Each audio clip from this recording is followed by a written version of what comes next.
So did you do your homework on Luke chapter 1 today? I saw that many of you were signing up or liking it. So here we go. We're diving in December 1st and the first chapter of Luke's gospel. Luke is my absolute favorite gospel. I've got a lot of favorites. I like them all, but I like Luke the best. Luke is also the author of Acts, and it's kind of a continuation. Acts is a continuation of the Gospel of Luke, and Luke writes from a historical slant. Right out of the chute, you'll see that Luke is lining up our cast of characters. Right out of the chute, it says, when Herod was king of Judah, so we know who is on the throne, Herod. There's this priest named Zachariah, and his wife is Elizabeth, and so we get those two characters right away, don't we? So a little bit of background on Luke. Luke also takes a special interest in those that are marginalized or oppressed. You're going to see a lot of women in ministry in Luke's gospel, and also those that are on the margins. We're going to be diving into some of those stories as we get into Jesus' ministry. There's also a lot of table conversation. Maybe that's why I love Luke so much, because we get to eat a lot in Luke's gospel. That's what I always say. A lot of table discussions, a lot of table conversations. The main theme is salvation in the Gospel of Luke. We're going to see that as a central theme, mainly salvation in and through Jesus Christ. His main goal is to restore Israel, and Israel is to be a light for the nations. So take note of that.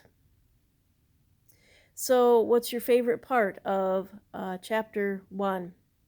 How does Gabriel's word to Mary compare to the word that Zechariah receives from the angel? Are there differences? Are there similarities? And then how about when Mary visits Elizabeth? I love that part of the story, especially because right before that, in verse 38, we get these words. After Gabriel visits Mary and tells her, do not be afraid, you're going to be the mother of the Son of the Most High God. It says Mary is disturbed and afraid. Well, yeah, right? So the very last thing that we see in that segment in verse 38 are these words. Then the angel left her. Then the angel left her.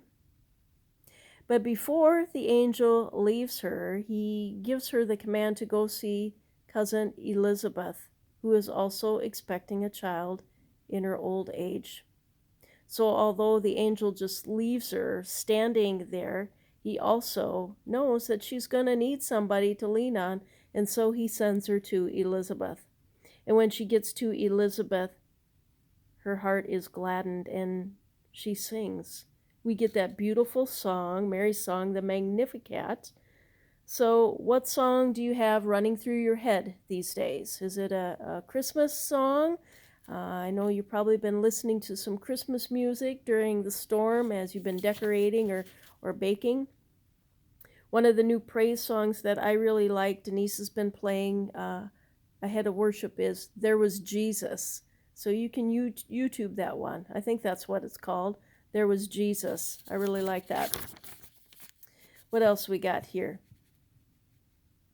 So then we get John the Baptist, right? We get John the Baptist being born, and then Zechariah finds his voice again, and he lifts his voice in song and sings as well. One of my favorite parts of his song is when he has John in his arms, and he says, and you, my little son, will be called the prophet of the Most High God. Isn't that awesome? I think that's verse 76, so you can look that up. I always say that John the Baptist is kind of like the warm-up band for the main gig.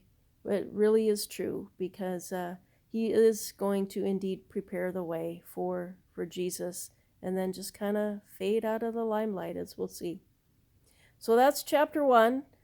Go ahead and comment below this and let me know that you read. Let me know that you did your homework, okay? And what were your favorite parts? Do you have any questions in chapter 1? Tomorrow we dive right into chapter 2, of course, the birth of Jesus.